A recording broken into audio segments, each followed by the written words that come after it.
Regarding men, number 48. Make women great again. What? Women need to change?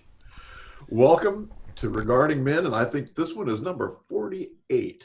48 times we've done this. Hey. And we're happy to be back, and I'm joined today with Janice, the fearless, fiery, formidable Fiamengo. Wow. And Paul, the eloquent, epic, eleemosynary Elam. Wow, quadruple alliteration Wonderful. times two. He's Unbelievable. also the healing Elam today, because he is healed up after he called in sick last week, so we missed you guys.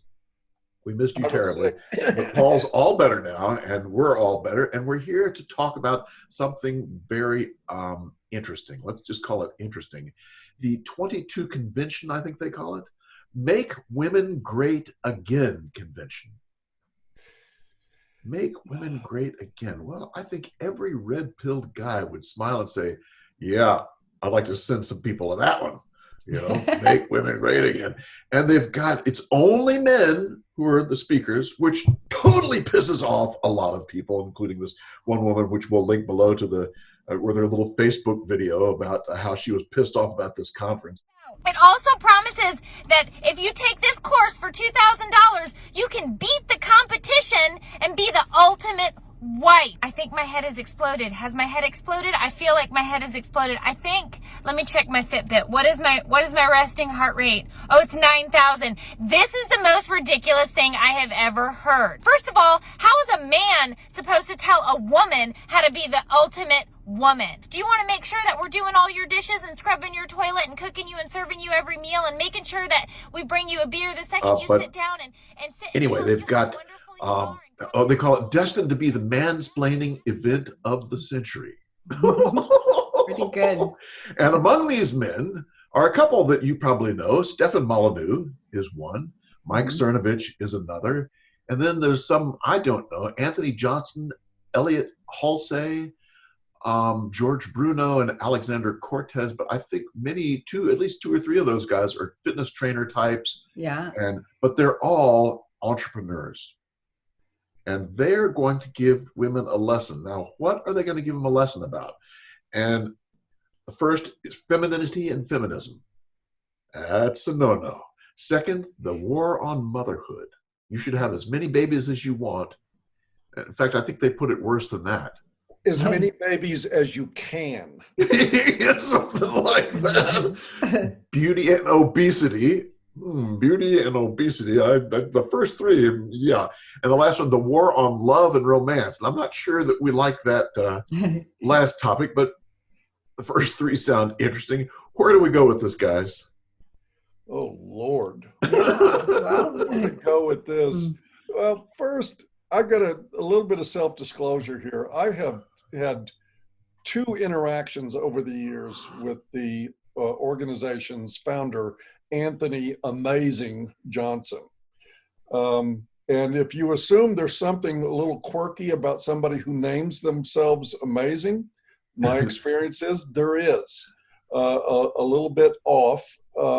He contacted me once several years ago, 6-7 years ago, something like that, and asked me if I would speak at one of his first conventions, which was basically, this was his sort of pussy hound stage of life, and all the talks were going to be on pussy hounding. So he had contacted the wrong guy for that, and I just let him know I wasn't interested. My talk there would have not done much for the esprit de corps of that event.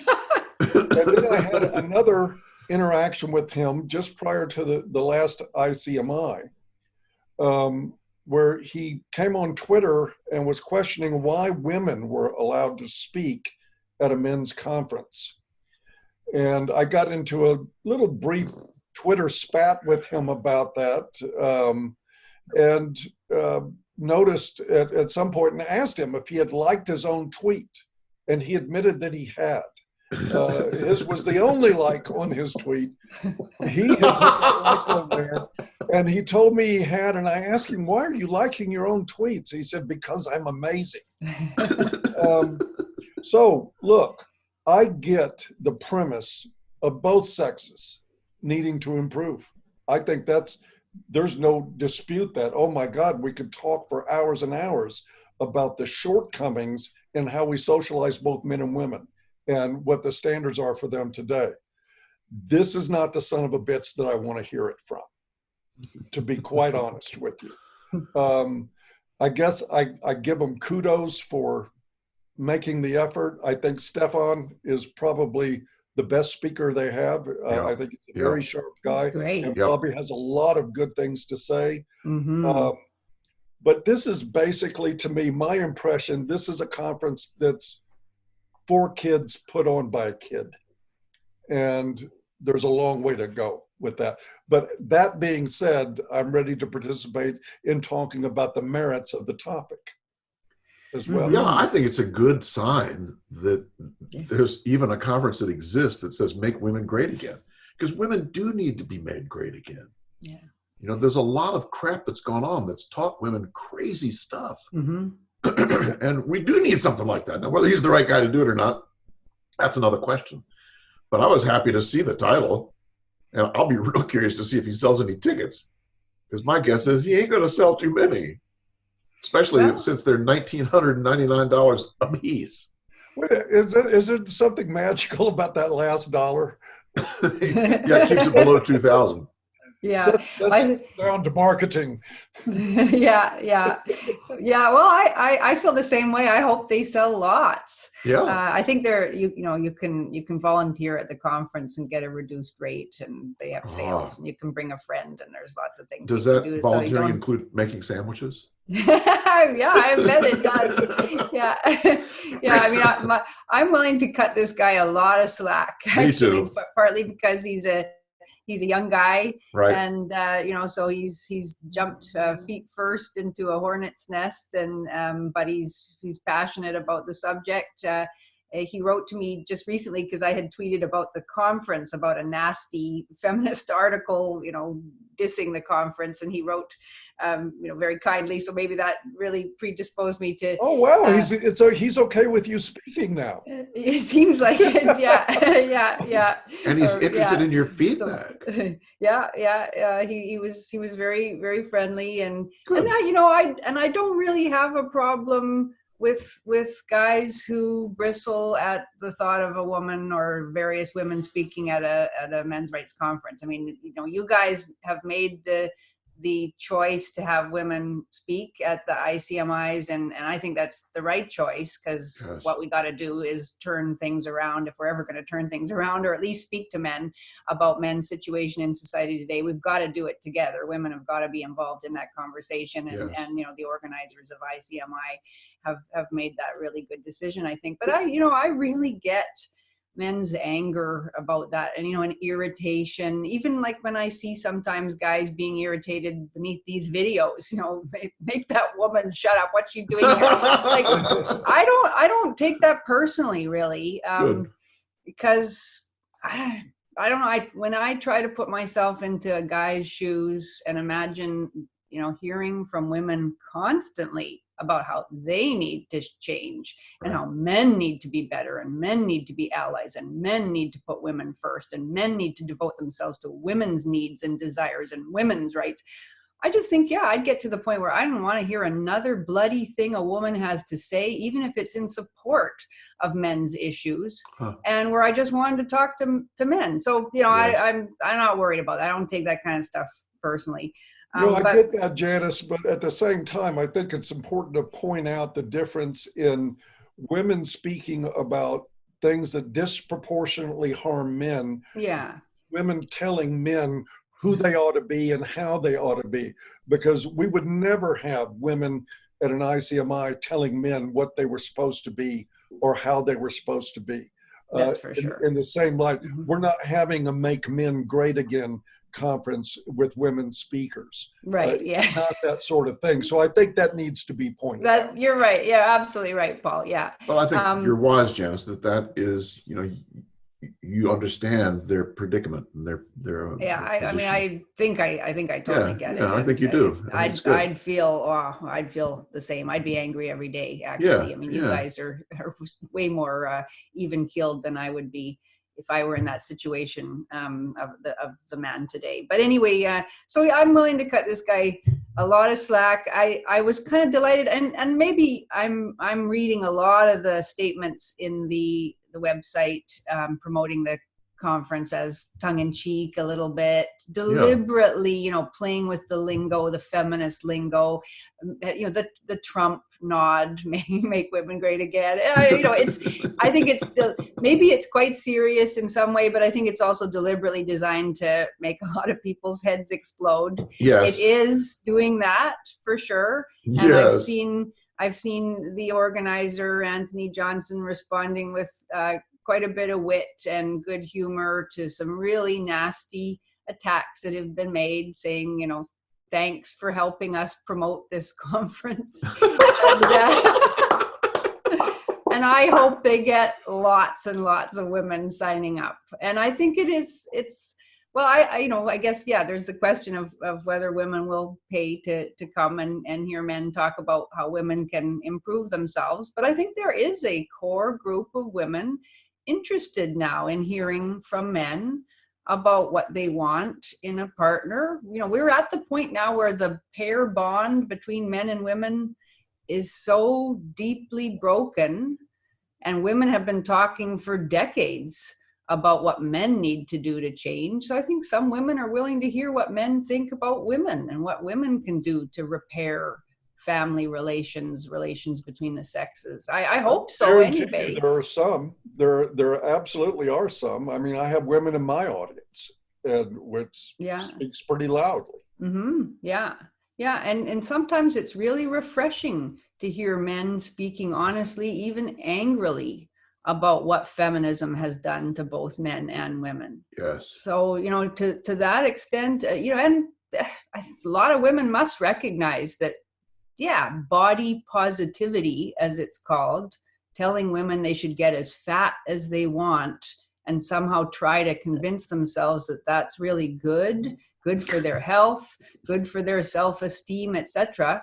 I think a lot of women recognize that isn't working. It's insane. That's a really serious bit of misinformation to be feeding women over the last 20 years, still going on, of course. So to hear men, it really is. Yeah, it's incredible. So to have men speaking frankly about that and other things is pretty darned interesting and kind of refreshing. Yes, I agree. And it is interesting to see the heads exploding right on cue. Wow, I'm sure they knew that. I really do. I mean, I spoke ill of the guy, but that was just my personal experience. But stepping back from it, I have to appreciate the marketing strategy in this, because this is getting covered everywhere. These 21 conventions have been there for quite some time. The media totally ignores them. The media is not ignoring them anymore. Yeah. Right. And in some ways, he may be publicizing his 21 convention, which happens the same weekend as the 22. And he's pulling men in, finding out about the 22, and then they find out about the 21 and they show up. So this may be a ploy to get people into his 21. Mm-hmm. And the 21 convention sounds like something that might offer a lot of really interesting things for men. It seems like it's about, as you suggested, Tom, entrepreneurial strategies. Yes. How to grow your business, how to feel good about yourself as somebody running a business, how to develop, strategies, self-confidence, and making contacts, and all the mental gymnastics that are necessary to succeed in really difficult circumstances. And so that sounds really positive. I've never, somehow self-help mentoring types, they don't seem to work for me. I don't know why. I could never believe in myself in the way that they seem to suggest one should, but that it works for a lot of people, and it's just galvanizing to be in a room full of positive energy, talking to other guys that are interested in the same kinds of things. Yes. And then at the same time, to maybe have a partner, your girlfriend, your wife, whatever, also attending this other conference, talking about family stuff, talking about romance, talking about, shutting your mind to the toxic messages of feminism. Indeed. Great. More Sounds power good, to them. Yeah. I hope it really takes off. In fact, and Oh, yeah, go ahead, Tom. Paul and I were talking before about maybe someday you and Paul and I should do a red pill cruise. Where for the weekend we go to the islands and people can come with us and join us, and who knows? I'm up for that. That Are sounds you? really fun. Yeah. Very good. We need to think about it. If you like that sounds idea in the great. comments, leave us a comment. Let us know what you think. Yeah. And if for no other reason, but I'm sure there are many other better reasons, but if for no other reason than to again highlight the hypocrisy of feminist culture, Yes. advertising this convention in the way it has been done has been a great success, because here you have all sorts of people being outraged. How dare men talk to women about, what they can do to improve themselves, as if the last 30, 40 years hasn't been all about women telling men what they need to do, Really? what they absolutely need to do. At least this convention doesn't begin from the premise that there is something fundamentally wrong with women. It Right. never suggests that in the way that feminism always does. Thank you. Well, wait a minute. Do you think it may be that the term "make women great again" does carry? And again, I'm not even criticizing that. I think this is a great example of what happens when you reverse the sexes on attitudes. Yes. If we were talking about "make men great again," we could fill stadiums and women would be cheering it on. Absolutely. Gynocentrism.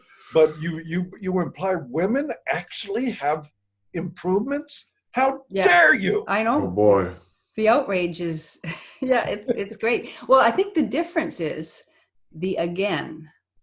that for me, that makes all the difference. If you couldn't fill a stadium with the slogan, "Make men great again," because according to feminist culture, men have never been great. Right. Right? You could fill a stadium with "Make men great" as allies in the struggle for equality. Well, then you'd have all the white ribboners and everybody else, but not again. And so the idea is that feminism has harmed women psychologically and in other ways, because it's turned women away from their true purpose. That's the thing that really, creeps out the feminists. It suggests that women have been great throughout history and have been made not great by feminism just over the past few decades. So, and that's where a lot of, pardon me? In other words, the truth. Yeah, and that might be the one of the serious places where men's rights advocates would sort of bristle and take issue, because it is the sort of the traditionalist kind of approach, that if we could get back to a more traditional kind of life and relations between the sexes, that would solve most problems. And I think a lot of guys today might think, going back isn't necessarily the solution. No. So I think but that is the difference. With these guys, is that what the place they're coming from, as I read all their literature, is definitely not a place of hostility to women. If anything, it's a place of love and even adulation for women, and it never suggests that what women have to do. I didn't see a single sentence suggesting that women need to make men's needs and requirements their needs and requirements. Right. Which is exactly what feminism does. It says men don't have needs and requirements, only women can. And if men are to be deemed decent human beings, they have to always put women first. I didn't see any of that in the literature around this conference. I saw women fulfilling their goals and dreams in life in tandem with men, working together with men. That sounds like a pretty positive message. And the fact that everybody freaks out about it just proves that feminism has become so anti-male and also so anti-female. I read comments under an article that was published in, I think, called the Orlando Weekly. It was one of the many negative, snarky, sarcastic, snooty, condescending articles about this convention. And the comments underneath were both totally misandrist and misogynistic. So they said the usual things like, these guys are incels, these guys can't find girlfriends because they're so, such losers. They immediately went to the ad hominem kind of attacks, but they also attacked any woman that would be interested in attending, saying things like, I hope they have metal detectors at the entranceway because any woman attending will probably be packing. And then somebody said, oh, I thought you said mental detectors because any woman who would attend this would have to be mental. And then somebody else says, oh, they've got scrap metal in their heads. And they just start going on and on in the most nasty, personal, despicable kinds of ways, attacking people, not making arguments about why the conference is wrong-headed, but, just all out personal attacks as always. Yep. So they've shown once again, not that we needed more evidence, that feminism really isn't the least bit interested in honest conversations about how women can be happy. And that's the thing that they never address either, is that women are unhappy. That's why a conference like this appeals to women, because they recognize that feminism isn't working for them. Yes, indeed. Let me put you on the spot for a moment, Janice. Uh-oh. If you entertain the question, how would you make women great again? Aha, yes. I've thought about this. So you haven't got me completely by surprise. I would,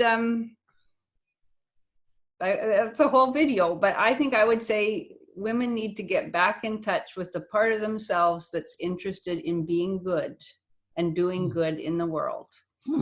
That's the thing I think women have lost, the notion of virtue. And I would say that women can regain that by regaining qualities that were traditionally associated with womanly goodness, like compassion, like empathy, like loyalty, like self-restraint. I look at something like the Women's March, and I see a bunch of women giving in not to masculine qualities. That's where I would actually disagree with these organizers. Feminism is not, in my opinion, about making women more like men, although in some ways, it talks about career and that kind of thing. But in general, I don't think feminism has had that effect of making women more like men. It's made women, it has developed the worst traditionally feminine qualities, like hysteria, like ungrounded resentment, giving in to emotions and not learning to take responsibility for how you express your emotions. And it has actually not increased some of the masculine qualities that I think we'd all agree are really good, like resilience, mental toughness, not taking things personally when someone disagrees with you. Those are all the things I admire about men that I've tried to change in myself, not always successfully, so that I don't carry this personal grievance out of an argument or disagreement. So I would say, and the main thing I would say that women need to do is to stop thinking that they are the center, that we are the center of the universe, that we're the only people who have needs, feelings, reactions. We're not the only people who can be hurt by things, and to start trying to look at the whole picture and to see how men can suffer too, and to stand up for men. I want women to be enthusiastic, aggressive advocates for their husbands and their lovers and their sons and their brothers and their good friends. Well said. Well, we can close now. Well, Paul, how about you? What would you say? Yeah, what about you guys? I'm really interested in what you guys think. Well, God, I always have to preface this with my belief that there's nothing I can say about women that happens in a vacuum.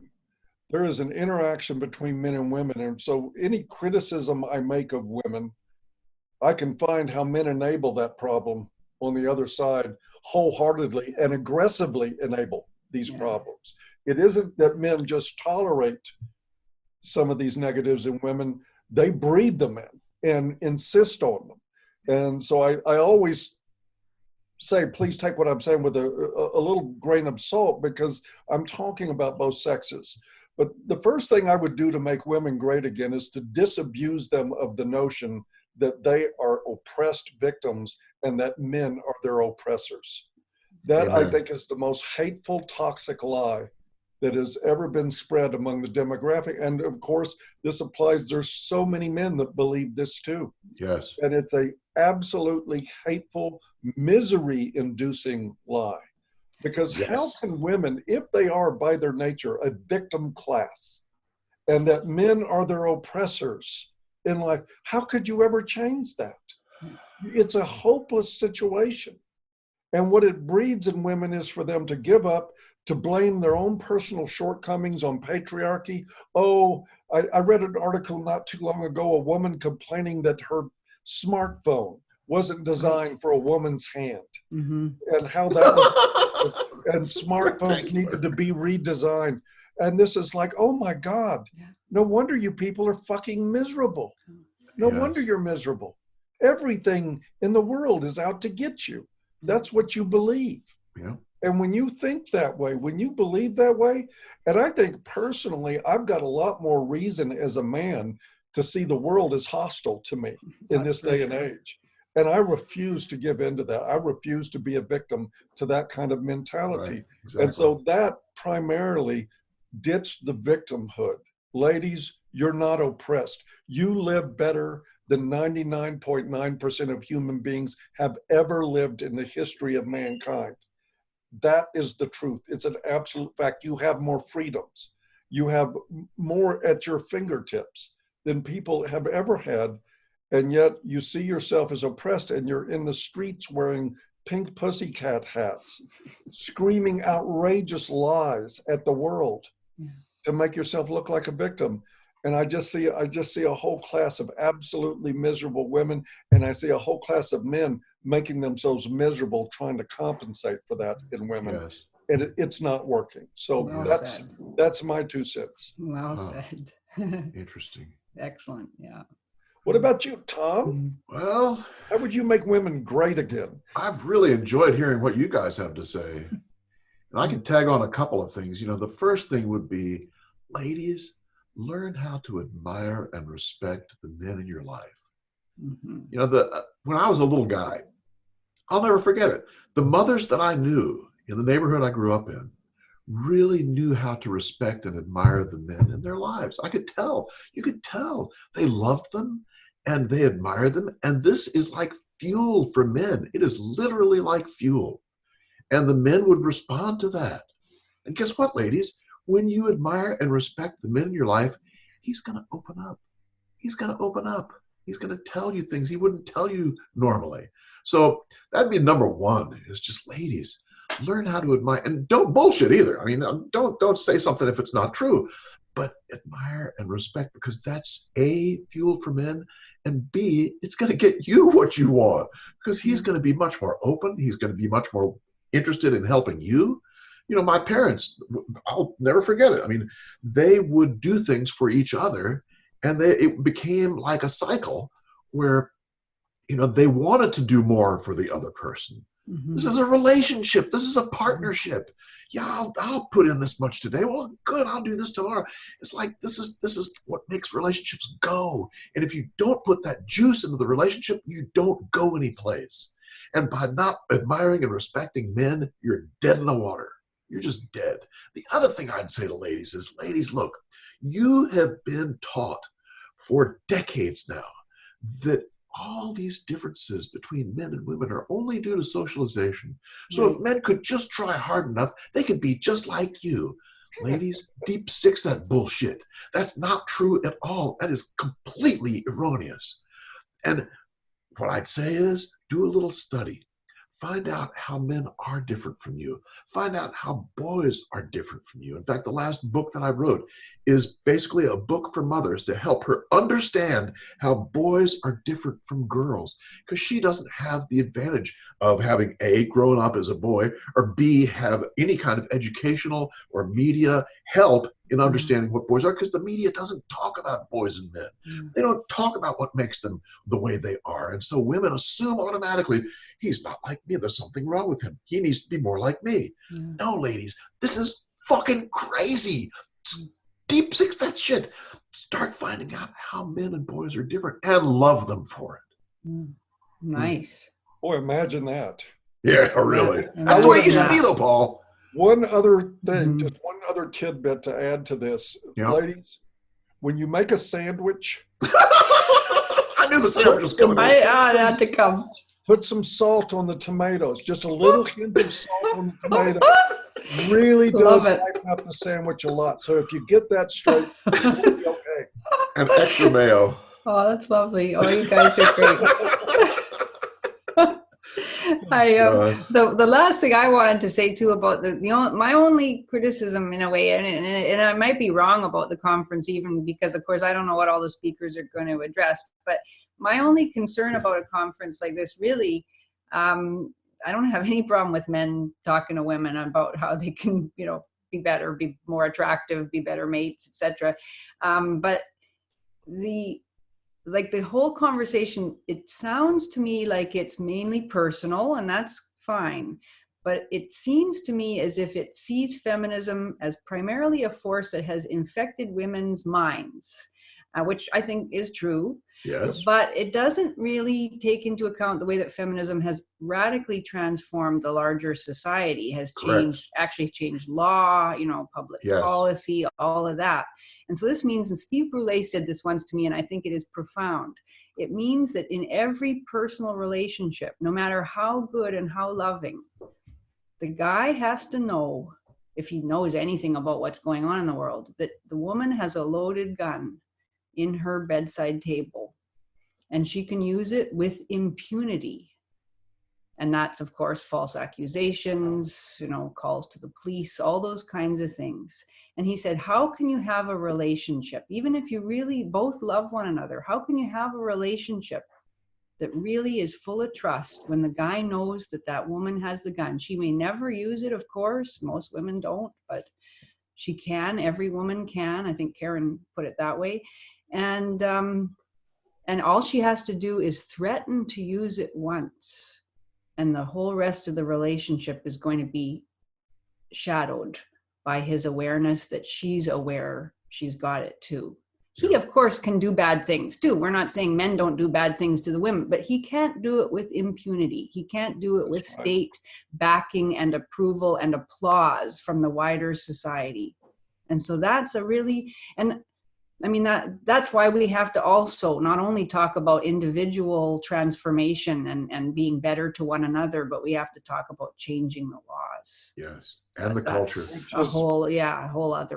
And I've heard that sentiment from a lot of the guys that identify as MGTOW, is that it's not that they wouldn't like a relationship, and it's not that they don't think that all women will use that gun, but the standard of the relationship comes with the gun. Yeah. Yep. Makes it unacceptable by its nature. Yes. Is that I can't do that, won't do that.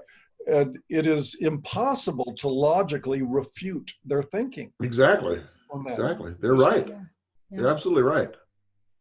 And so when I hear other men's advocates and stuff have a condescending view of MGTOW, or say that's not the answer, that we're just going to even add more fuel to destroying families. Sorry, conservatives destroyed families a long time ago. Yes, I know it was the left that brought the policies. Conservatives, I watched Tucker Carlson talk about this the other night. Conservatives stepped back and watched the destruction of the American family and helped participate in it like it was nobody's business. It's true. And all I can say is one of the reasons I'm a big supporter of Trump is because he's changed the Republican Party away from establishment conservatives who have done all this damage. And there may be hope down the road. I don't know. We'll have to wait and see. Yeah. So on that note, on that happy note, I think we should probably end. We'll wish all success to Convention 22. Let's make women great again, indeed. And come visit us at regardingmen.com. Sign up for the newsletter, folks. It's growing and we're enjoying it.